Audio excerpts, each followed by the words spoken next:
After 50, one of the hardest lessons is this: not everybody deserves the full version of you. Not everyone deserves your private story, your financial details, your relationship struggles, your deepest wounds, or your future dreams. Some people will honor what you share, others will judge it, repeat it, misunderstand it, or worse yet, use it against you. So today we're talking about 5 things that you should be really careful with about sharing after the age of 50 and definitely after the age of 60, and why protecting your privacy may be one of the healthiest things that you can do. This isn't about becoming cold, suspicious, or closed off. It's not even about never trusting anyone. It's really about wisdom. It's about learning that privacy is not secrecy, boundaries are not dishonesty, and discernment is not isolation. Look, you can be warm, kind, loving, and connected without giving everyone unrestricted access to your life.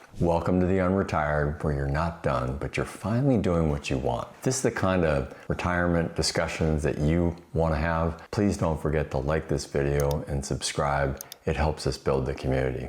Now let's get into this with a big reframe. Maturity is learning the difference between being authentic and being unfiltered. There's nothing wrong with being real. There's nothing wrong with showing some vulnerability.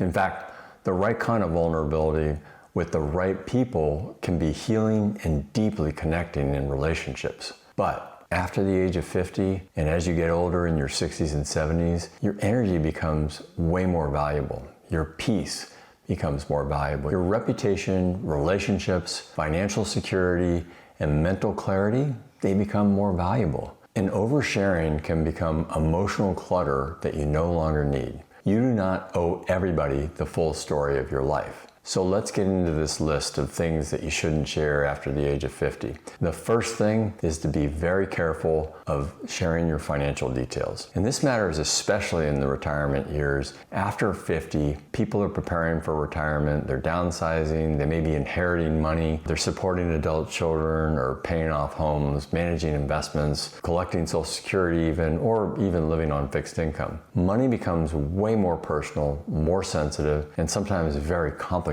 So be careful of sharing how much you've saved, how much your house is worth, or how much you inherited from your parents or whoever, what your Social Security payments are or your claims are, what your pension is or your retirement account balances or your financial mistakes or even your financial wins. Your retirement balance is not a group discussion. And here's the reason why. It's pretty simple. You don't want to become somebody else's ATM or fallback plan, or worse yet, a target for a scam or a crime, or even a comparison point. And you also don't need people judging your past mistakes or telling you what you should or shouldn't do with your money because they didn't earn it, you did. It's yours. Now, of course, some people should know parts of your financial life. Your spouse is a great example. Your financial planner, the person who's helping you build the plan, and has a fiduciary duty for that. Could also be a CPA, the accountant who does your taxes. An attorney, an executor, or even a trusted family member may need certain information, but casual friends, other relatives with boundary issues, or just acquaintances, or people who only show up when they need something, they don't need the full picture of who you are. The second thing to be careful of sharing is relationship conflict. And this one is really common because when we're hurt, angry, or overwhelmed, we just want relief. We want to let go. So we may vent to somebody about a spouse, a partner, an adult child, a sibling, one of your in-laws, or even a friend. In the moment, it can feel good to just let it out and get it off your chest. But the person hearing that story may never forget it, even if you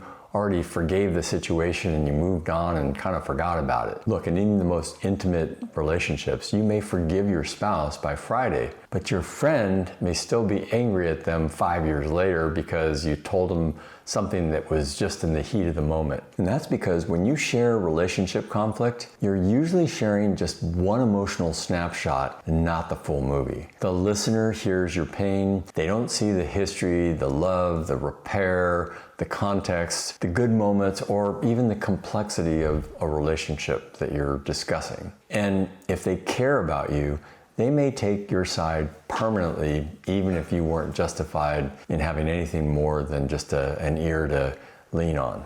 Look, this doesn't mean you should never talk about your relationship problems or, any kinds of conflicts. It just means you should choose wise counsel. It could be a therapist, a coach, counselor, clergy member, or a truly mature confidant or friend that can help you process with nuance and confidentiality and knows that it is the heat of the moment and keeps that context. But don't turn to just casual friends or family members who just happen to be there to listen when you're at an emotional thing. Don't let them be the emotional jurors. The third thing to be careful of is sharing your deepest wounds or past mistakes. This needs to be said really carefully because healing often does require sharing or admitting things. Look, some stories absolutely need to come out, and some pain needs to be witnessed, and some trauma needs the support of others. But after the age of 50, and definitely in your 60s and 70s, you should become very selective about where you place your deepest pain. Be careful of sharing old regrets, family trauma, past addiction issues, shame-based stories, painful childhood details,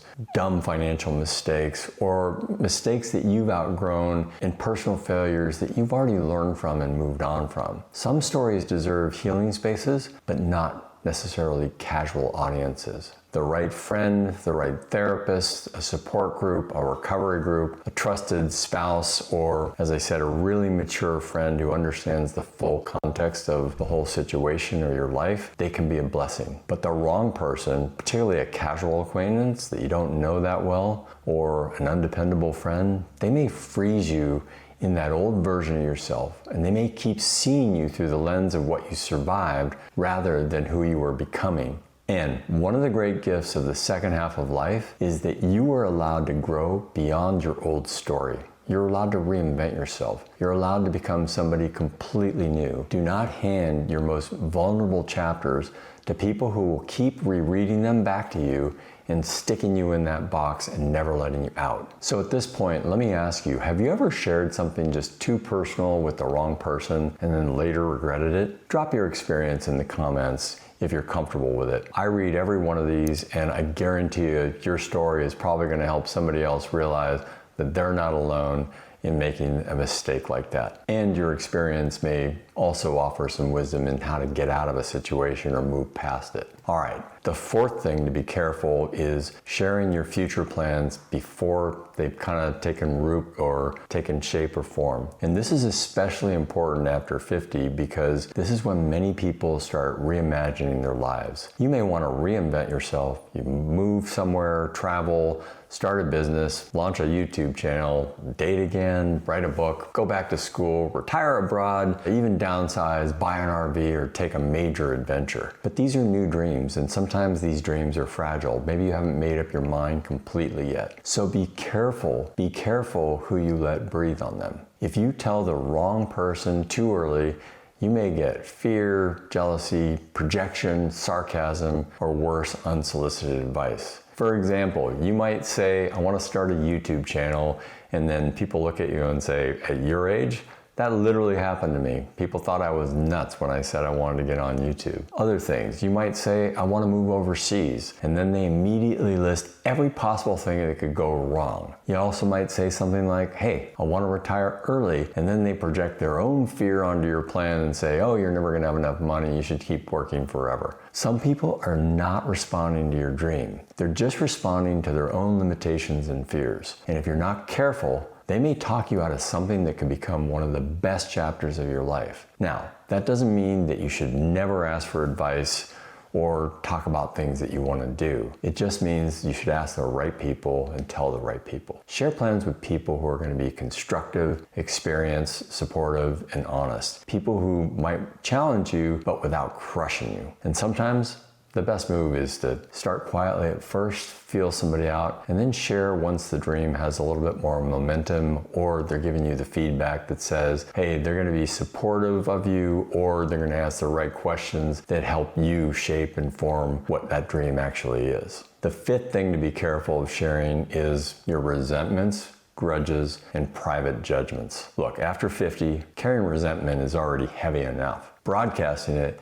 usually makes life even messier. So when you share grudges, judgments, or private anger with the wrong person, it can create gossip, triangulation, drama, and damage that can become really hard to undo. Not every feeling needs an audience. That doesn't mean you suppress your emotions. It just means you process them in the right place at the right time. Venting to the wrong person, it may feel good for 5 minutes, and it could cost you 5 years of awkwardness or problems with relationships that you really hard to repair. You may say something in anger that gets repeated, exaggerated, or carried back to the person you were talking about, and then suddenly, instead of solving a problem just by venting and discussing it, you actually created a much bigger one. So the mature alternative is to process privately, speak directly when needed, forgive when possible, create distance when necessary, and be careful not to turn every resentment into public material. Instead of talking to the wrong person at the wrong time, you can try a journal, a therapist, a coach, a spiritual advisor, or a genuinely wise friend who really can help you and listen to you. But gossip, especially with casual acquaintances, people you don't know or trust that well, it rarely heals anything. Now, I want to be clear. This video is not saying trust no one. That would be a terrible way to live your life. You should absolutely have people that you can talk to. You need connection, you need support, you need friendship. You need people who know the real you, but the right listener has earned that access, not just some casual conversation that you're having. Safe people tend to keep confidences. They don't gossip about everybody else. They can hold nuance, and they don't use vulnerability as leverage. They tell you the truth kindly, and they respect your boundaries, and they've shown that consistency in that relationship over time. Look, access to your private life should be earned through trust and time, and not granted simply because somebody's nearby or there at the exact moment of weakness. All right, before I wrap up, please don't forget to hit the like button and subscribe to the channel, and don't forget to turn on notifications so you don't miss our regular weekly videos all about aging well, money, purpose, relationships, and building the great next chapter that we're all trying for. And here is the big point. After 50, you don't need to explain yourself to everybody. You don't need everybody to understand your past, approve of your future plans, or know your money, judge your relationships, or even weigh in on your pain. Privacy gives you space to heal, grow, change, and live with more peace. The second half of life is not about hiding who you are. It's about becoming wise enough to know who's earned the right and the access to those deeper parts of you. After the age of 50, protect your peace, protect your privacy, and protect the next chapter that you're building.